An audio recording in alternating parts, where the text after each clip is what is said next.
back, everybody. Hope you had a great long weekend, Labor Day, and now we're all back to school. Great turnout for the first Tuesday, and I'm sure that's because you've read about the very impressive panel discussion we're going to have tonight. It's truly my pleasure to be able to present Jennifer Flanagan, CEO, President of Actua, who is a STEM outreach organization, and I'll let her put that in better context, and some colleagues who she will introduce for you. But together, they're going to speak to the subject that is, and those who are regulars will have heard me reference this on a number of occasions, creating more diversity, more inclusion, better working environments to continue to feed the insatiable demand for talent that is going on in the tech industry. And without stealing any of the thunder, we know that historically it has not been that diverse an industry, at least not in terms of gender.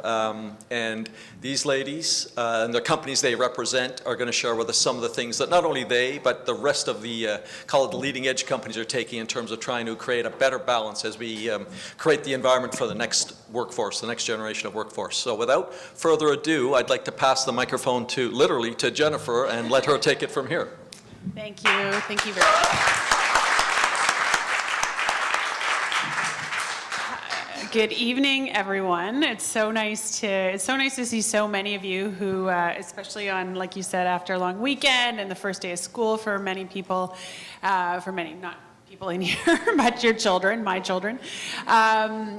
I would like to thank the Wesley Clover Foundation for not only supporting these fantastic events, and it sounds like many of you have been to these events in the past, and just hearing a little bit about some of the other ones sounds like an incredible opportunity not only to network, but to hear from some thought leaders. So thank you so much for supporting this, but also inviting us to speak on a topic that I think is so timely and relevant, and a really hot topic that a lot of people are both grappling with, but a lot of people doing a really good job making improvements and charting a positive way forward. So as was mentioned, you are in for, I think, a treat tonight. These women are incredible, not only in the work that they're doing within their companies, but as thought leaders who are really building out the narrative around diversity and inclusion in the high-tech sector. So I am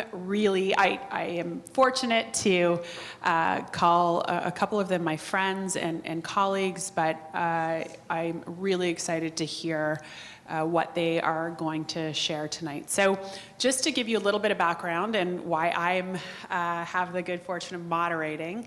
So my name is Jennifer Flanagan. As was mentioned, I'm the CEO of Actua, which is a national organization focused on building skills and confidence in science and technology. So specifically working with youth from K to 12 across the country. So we represent 37 university-based organizations who are delivering programs to youth in 500 communities right across the country. So we've been doing this work for 20 plus years and are really focused on that human capital part of the innovation strategy, or the building innovation in the future, but really recognizing that the skills that are required to build innovation and to fuel the workforce of the future in the tech sector specifically, that work doesn't start in university. That work starts much earlier, building skills and confidence in these areas. So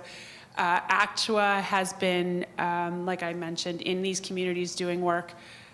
Our focus is on engaging youth that are underserved and underrepresented in science and technology. So looking at who's missing, who is not represented, and working really hard to make sure that they have early exposure to these topic areas. So we do a ton of work with girls and young women. We work in 200 Indigenous communities across the country. We work with youth who are having other socioeconomic challenges. So making sure that we actually have a really healthy pipeline feeding into this whole topic of diversity and inclusion. The other reason that I think we were be asked to lead this topic or moderate, not only because we're working on it at the very earliest stages of building diversity and inclusion, but because our approach is to work in a multi-sectoral way. So we work with corporations, specifically with companies like Microsoft and Shopify, with the federal government, with provincial and territorial governments, with educational institutions, recognizing that in order to build the kind of workforce we need in the future, we can't do it alone. We need to work with people who also have a really vested interest in making sure that we have a really strong and robust workforce in the future, but also one that is diverse and inclusive and representative of the population in Canada. So that said, what I would like to do in terms of format is I'm going to ask each of the speakers to spend about 5 or 6 minutes giving a bit of background on themselves and their roles within the company, or some of the highlights of things that their company is doing currently to promote a more diverse and inclusive workforce. So with that, I will I'll ask Amy to start. So Amy McLeod is very newly minted corporate diversity officer at Mitel, so new within a week. And so, well, yes, exactly. Yeah, day 5 on the job, speaking about your successes.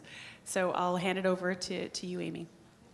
Thank you, Jennifer. And first of all, I have a 13-year-old daughter who started grade 8 today, and I know the need for programming like yours to make sure that those girls and that generation do have opportunities in STEM and think that they can have opportunities. So well done for you, and thank you for pulling this together. And I'm thrilled to be here on literally day 5 of my new role at Mitel, which is Corporate Diversity Officer, which is kind of a statement on behalf of Mitel. Mitel is, I would hazard to say, probably the oldest, if not one of the top 2 oldest tech companies in this park and in this city. Founded 45 years ago this June. So just had our 45th birthday. And obviously with that established type of company comes a lot of tradition and workforce ideals and norms that have served us very, very well. But at this point in 2018, we need to challenge a little bit and make sure that we are relevant and current and attractive to that next generation of workforce, because quite honestly, without that innovation that comes from those STEM programs, we don't exist. We're an innovation company. It's what we do. And so that is really instructive in terms of my appointment, which is exactly 5 days old. I've been at Mitel about 7 years. 20 years in the tech sector out here in the West End, by and large, 3 different companies, different sectors, but always in innovation companies. And the need has never been greater to make sure that we are able to attract that next generation of employee base, because they're looking for something very different than I was when I entered the workforce 30 years ago. And to their benefit, they are looking for employers who not only give them great innovative jobs and opportunities, but they are also looking for culture. And they are making career choices based on culture as much as they are on compensation. And I think that is really why this is such a timely trend and topic, because the economic drivers of that next generation of innovators are looking for something different than I did when I graduated university 30 years ago. And that's why I'm really thrilled to take this job, because I do have now 30 years experience as a woman in business, and I've made a ton of mistakes. And I tried to, to not present myself as a woman in business, and I regret that on many occasions, and I have not done enough to help others kind of get into these organizations and knock down the walls that sometimes exist.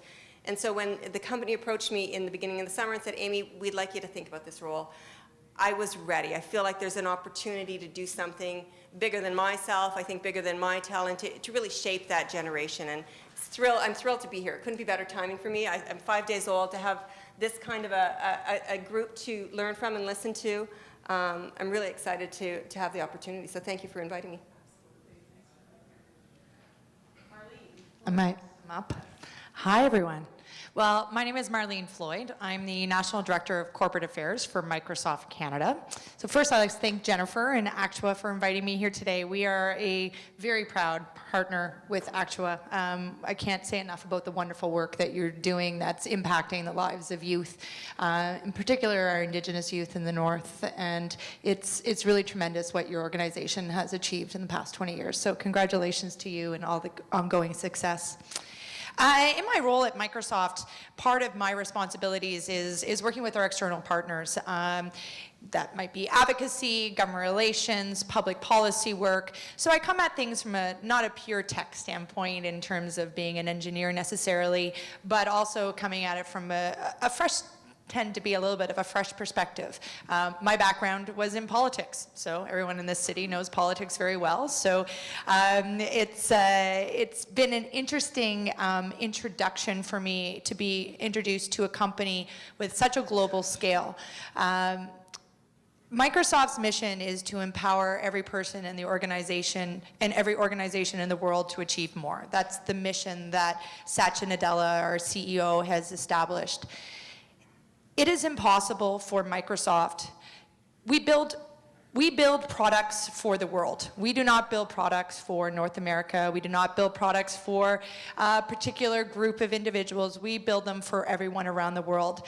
And if our workforce is not reflective of different people from different walks of life, from the LGBTQ community, from women, new mothers, millennials, whatever, visible minorities, then we cannot produce good products that everyone can use.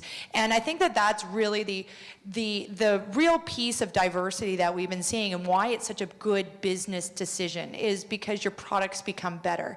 And I would even like to take that even a piece deeper, saying that if you look at those individuals that you're bringing on and you try to find folks that become their authentic self, where you have extroverts and introverts working together, people that might be more analytical by nature, maybe some people that are more feeling. So you're building teams that are more diverse, therefore making better products and better decisions. If I have a team of people that are exactly like me, well, I'm not going to be able to produce the best product. I need to be able to find people that are diverse in their thinking and that come with fresh, new perspectives and are very authentic. With diversity, I think, you know, we often talk about that and trying to build our numbers, and it's a journey, and it's hard, and we can only do better. But I think the big piece is also on the inclusion side.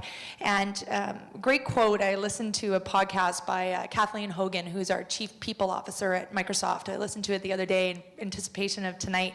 She had this great quote that said, people, let me see if I can get it right. People come where they're invited, but they stay where they're welcome. And I think that that's really where that inclusion piece has to be paramount to every corporation. And that's where I think you'll see a huge culture shift at Microsoft. Now, I'm sure everyone here has maybe been around for a few years, perhaps. I can say as a newbie to Microsoft that the culture shift within the organization has been extraordinary under the leadership of Satya Nadella. The people coming first is really a huge element to what we're doing, and I think we're seeing that across our innovation and becoming a fresh and new company. I always like to tell the story. I was telling this to Jennifer yesterday about how they recruited me. So here I am, a young mother in politics, you know, and they're saying, well, we want you to come work for your company, for our company. So I met them for lunch. Now, I didn't realize at the time that they were recruiting me. And so I sat down for lunch, and so it became very obvious what this conversation was about. And I looked at him and I said, you know I'm not fat, eh? I'm like, and he's like, I know, but we're not allowed to talk about it. I was about 35 weeks pregnant. And I was like, I can hardly get into the table, right? And he's like, yeah, I know. And I was like, okay, but you still want me to come work for you? And he's like, yeah, absolutely. You are the best person for the job. We want you to come work for us. So at 38 weeks pregnant, I waddled in to the World Exchange Plaza downtown here, and I was like, "Hi, I'm the newbie," and I thought, what a progressive company, and it was honestly such a monumental reason of why I took the job, of this company coming to me and saying, yeah, we know that you're going to be gone, but you're the best person for the job. And so I worked until I was a week overdue, and I took off, and then I took 6 months, and then I took another month because I wasn't ready to come back. And what I loved about their cell, and I'm telling you this story because we have to think about how we do things differently, and the traditional way of recruiting and looking at people as individuals and employees. You have to look at the other side of their life, which is that personal side. And they said, okay, we want you. I don't care that you're pregnant. That's minor detail. You know, your brain still works. That's fine. But they let me work from home. So I work from home probably 3 to 4 days a week, which allows me this amazing amount of flexibility to be a mother of a 6-year-old and a now 2.5 going on 40-year-old. Oh my God, she's a piece of work. But it allows me the flexibility to do what I need to do and to do my job well, but I have the technology that I need, they give me so that I can do my job well, and the latitude that I need in order to do it on my time and my schedule, which is why they recruited someone that they really wanted. And the reason I'm telling you this is that we have to start thinking about how we do things differently in terms of recruitment, in terms of HR, in terms of really talking about it from a real holistic way. So that's my story. I won't waddle out of here today, but yeah. Thank you, Marlene. And finally, Andrea Ross, who is the Senior Engineering Lead in Education at Shopify. So, Andrea. hi everyone, and thanks again for inviting me to be part of this panel. When I agree to be part of a panel like this, it usually comes to the moment of horror. I realize I'm speaking fourth after a group of brilliant women. So it's like what they said. So let me tell you a little bit about myself. So I've been in tech for about 27 years, which kind of snuck up on me. I think it was one of those things I said 12 years, forever and ever. And then someone said, well, wait a second, you've been saying 12 years and I've known you for almost 10 years. I went, oh shit. So I've been in tech for a long time. I've done telecom, I've done database, I've done geospatial technology, I've done developer tools, I've done video streaming, I've done a lot of different things. And is a nice segue into what I do for Shopify. Just a quick show of hands. How many of you are familiar with Shopify? Yes. Okay. That's good to hear. So Shopify is a homegrown success story. So it's like myself, fiercely proud, born and raised here in Ottawa. Shopify creates a commerce platform, which is basically technology that allows you to design, launch, and grow your business. What's really cool about it is it gives people another choice. So you could have a job at a particular company, but you could also look at entrepreneurship and be your own boss, which is very empowering. And there's, of course, we have almost 600,000 merchants around the world, and so there's people of all kinds of sizes making, different, the maker community and other businesses that are building their business on top of Shopify. So that's really cool. We aim to be a thriving company 100 years. So when Amy mentioned being a 45-year-old company, that's really cool. And there's not that many companies that kind of make it that long. And so we're a good company. So we want to be like them. And we want to be thriving 100 years from now. And how do we do that? Companies, like all of ours, are powered by brains. And so we're not zombies. We need ideas and creative solutions to problems and execution to drive us and power us forward. And so there's really 3 aspects of this where my team comes in. I'm just going to try to summarize some of the things that everyone said across the panel just in a different way. I often like to envision the path to becoming a software engineer or a professional software developer as climbing the side of the mountain along a skinny little goat path. And yeah, people, thank you for laughing, by the way. Some people make it, right? They go along that skinny little goat path and they get to the top of the mountain and they have a great career in tech. But there's a lot of people who fall off the side of the mountain to their metaphorical peril along the way. Thank you for laughing. That is really dark, by the way.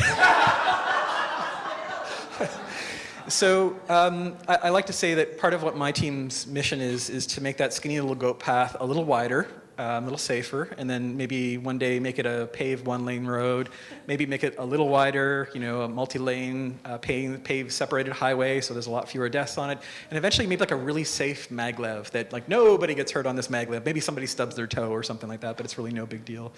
But we're trying to make the path into tech jobs a lot easier. The second thing we're trying to do is, how many of you have a degree in working at Shopify? That's what I thought. So if you want to work at Shopify, yeah, you might be a little bit of software engineering, you might be a little computer science, might be a little bit of business, sort of entrepreneurship, maybe a little bit of design, and a little bit of pixie dust, a little bit of magic, your own special panache for solving problems.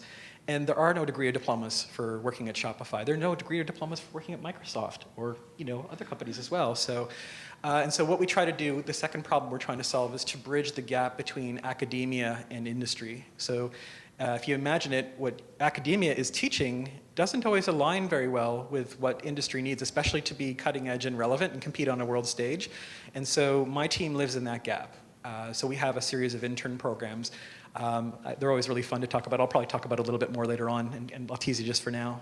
But we live in that gap and try to make it possible for people to jump that gap from academia and sort of pre-career at a company like Shopify and be successful and thrive.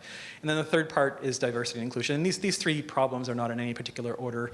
And diversity and inclusion, basically Marlene and Amy and Jennifer covered them really, really well. So it makes good business sense, right? If we want to be a thriving company 100 years from now, why wouldn't we hire the best talent? So this is what we're trying to do. Now, what we've learned, and this has been something that's been staring us in the face for a long time, is a lot of people get filtered out much younger. So if you're concentrating on university age, you're too late. You've actually missed a significant proportion of the population. And so working with partners like Actua, starting much earlier, and in fact working with groups who they don't know what they don't know, right? If they haven't been given the opportunity, they wouldn't even know that's something that they're interested in, and they can do really well, and they wouldn't have the opportunity to develop a career in the STEAM field. So for that reason, we're working really hard with that. Now, I will tease, again, this program that we're working on at Shopify. So for the third year running, we are continue to be 50% women in the program. So this is something that nobody's been able to maintain in tech. Typically, it's 10% or less. We're also 40% racialized and 20% LGBT. And so this is across 41 people so far on this program, which is pretty cool. And with that, I'll wrap for now. Thank you, Andrea. Thank you all for those the opening comments. And as you can see, let's go ahead. Phenomenal work being done within the companies, but also three women who are really phenomenal thought leaders in this topic area. So policy is so critically important, obviously.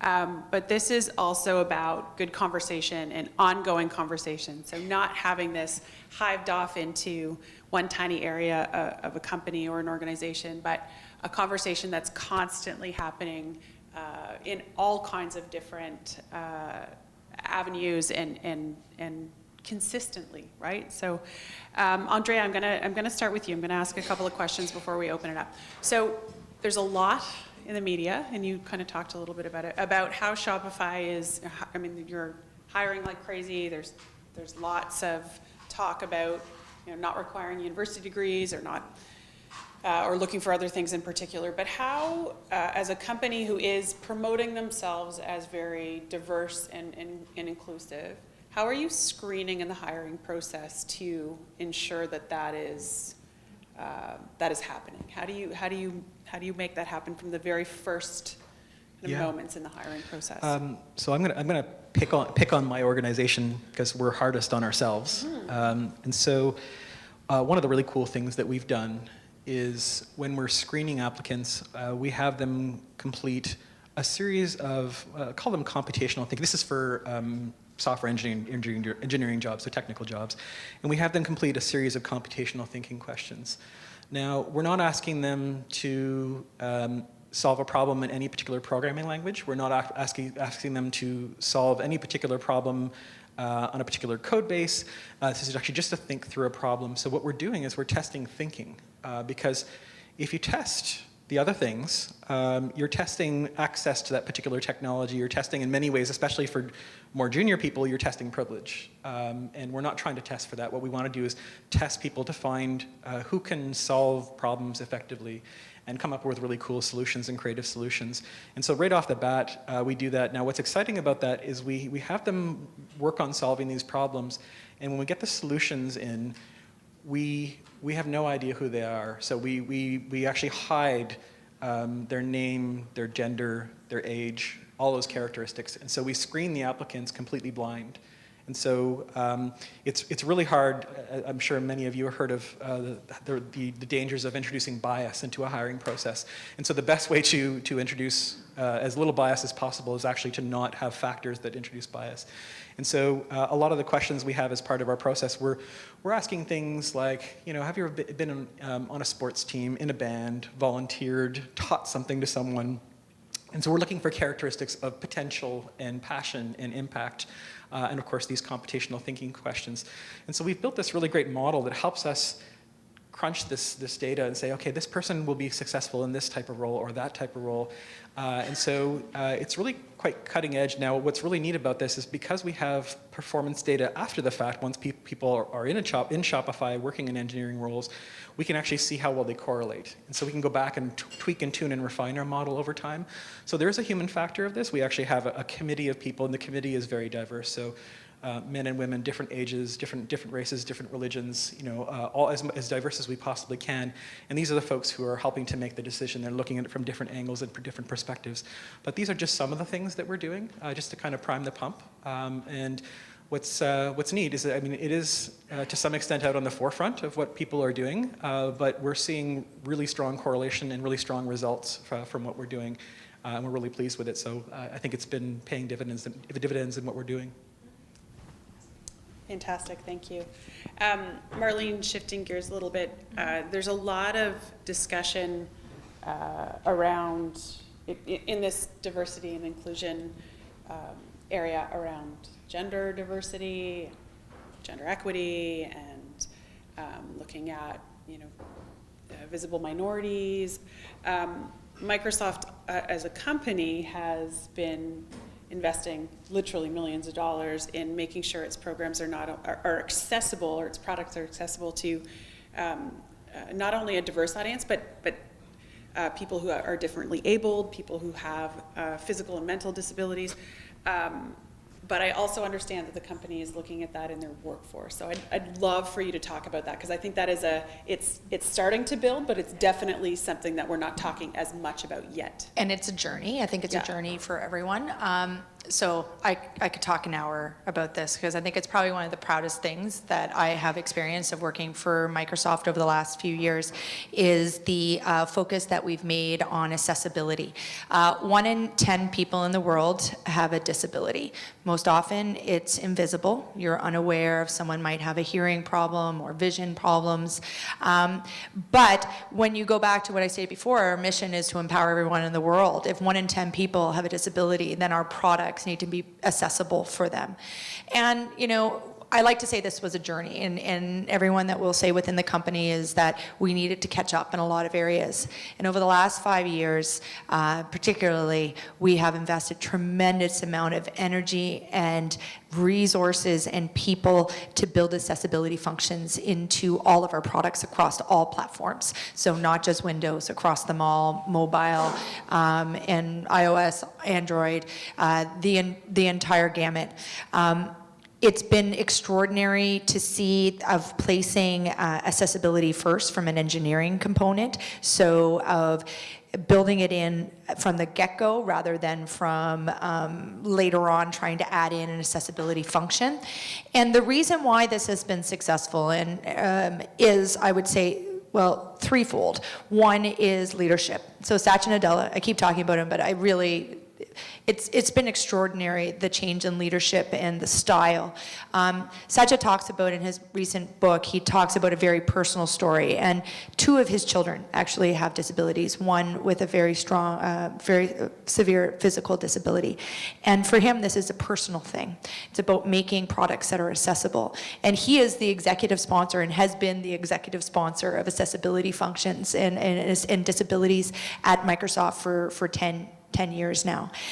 So it's leadership from the top. It's employee resources. It's about having a workforce that actually is indicative of the culture, that 1 in 10 people have a disability, so that we have people with different disabilities that are working on products that are building that into our products. And the third is that we have users and that we're actually getting feedback from those that are using our products every day to make sure that they actually are working for what they need.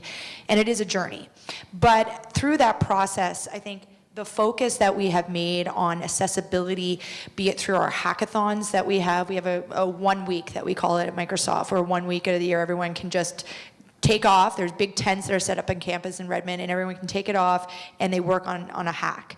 And the number of accessibility hacks that have come out of that itself has been tremendous. One of them being a really great tool called Learning Tools. And if you know of anyone that suffers from dyslexia, highly recommend you download it. It's a free add-on that you can provide on your OneNote.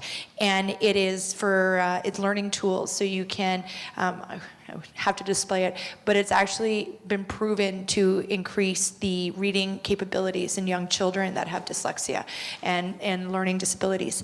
And that came out of a hackathon. So it's really about instilling that culture, but once again, that's about inclusion, right? So making it acceptable, making it part of what we're doing.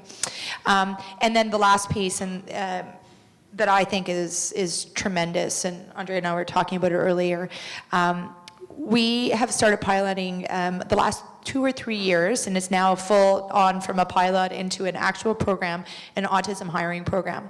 Because what we were recognizing is that people with autism were being screened out, and we tried to figure out how we could screen them in.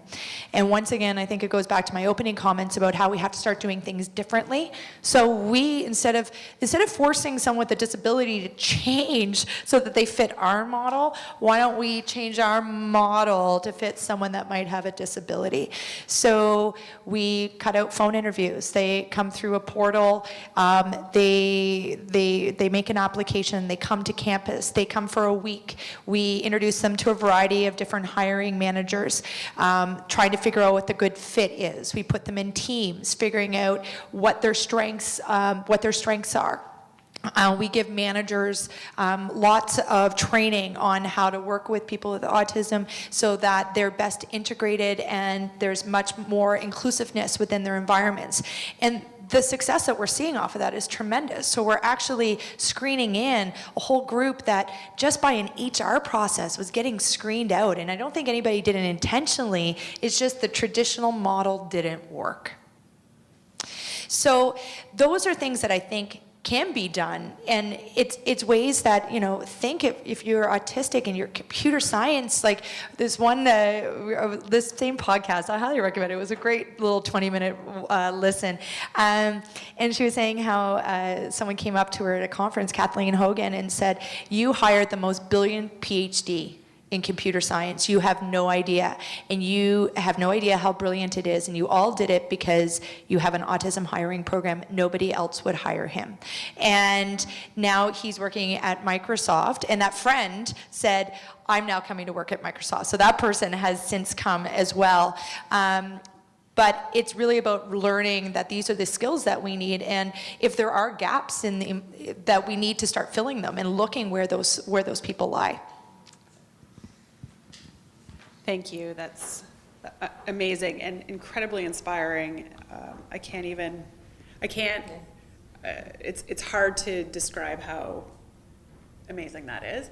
But I also love your point about changing the narrative. And that's what we talk about around the issue of gender equity all the time. It's that we have for years talked about what little girls need to do to change to be better at science or better at engineering or better spatially, and that just has to stop. We need to talk about how we need to change the actual STEM field to better fit girls and women. So I love that point. Amy, so day 5, but also for a company like Mitel who has decided to create a position called Corporate Diversity Officer. I'd love you to talk about that from a company perspective. What kinds of targets, are there any targets or goals that Mitel has put into place for diversity and inclusion with the creation of this new position?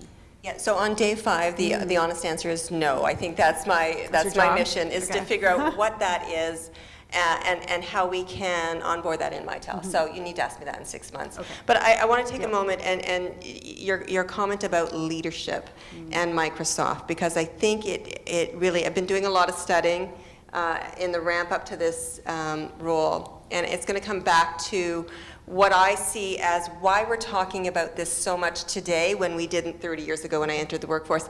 And that's because it is good business. And I think that's a narrative we really have to explore and expand on.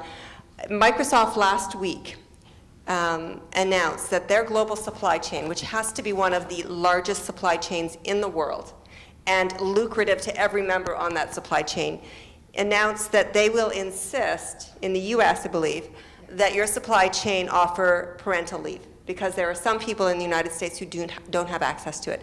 That a company like Microsoft steps up and uses the economic power that they have to drive that kind of change and benefit through the industry is extraordinary. And I think there's probably, I could count them on my hands, how many companies could actually do that, have the brand and the economic muscle to do that. There's not many.